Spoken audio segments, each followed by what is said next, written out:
This is Twit. Sometimes it might not be practical to put separate speakers I agree. in the room. So I find them to be of value when it comes to replacing the TV's sound, which, as we said, was a very low bar to overcome. But some sound bars really can get quite a bit better than that. Not as good as true speakers, but if you don't have room for them or you can't really put them in your bedroom or something like that. Yeah, no, I understand. You know, And the other cool thing about the Pioneer, I just want to make sure I mention, is that they don't do any of this virtual surround business. Right? They just do 2 channels. They don't even have a center channel in that sound bar, just right and left and a subwoofer. Right. It's very well done. Andrew Jones is a hugely talented guy, and he's you know, I don't think anybody sets out to make a bad speaker, really, you know, at least from a credible company. And I interviewed Andrew Jones actually a number of times. And he's been on this show a couple times.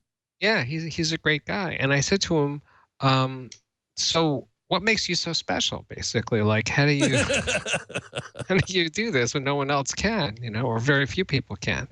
Yeah. And he said that, you know, when he designed the Pioneer speakers, not before the soundbar, the SP BS22 and the 52, those are the bookshelf and the floor standers. And I said, what does that mean? You know, when you say design a speaker, what is designing a speaker for you? And he said, well, what I do is it took me, speaking in his voice, 6 months to design those speakers. And I said, what does that entail? He said, well, I would sit at a computer, I would design a driver, they would make one prototype, you know, tweeter and woofer, send it to me. I would get the speaker, the driver in, I would mount it, I would put sound through it, I would measure it, I'd, you know, listen to music on it, and then I would make corrections in my design, send them that information to the people who are building the prototypes. They would build another prototype. They'd send me the prototype. I would measure it again, and I would keep doing that until basically I couldn't do it anymore because the time was up. But that time was 6 months, and he said, and other people just don't seem to want to or afford to invest that much time into making something that's really exceptional. And that's what he did, and that's how he did the soundbar. There was lots of trial and error from a guy who's famous for building $80,000 TAD speakers, the company that's owned by Pioneer.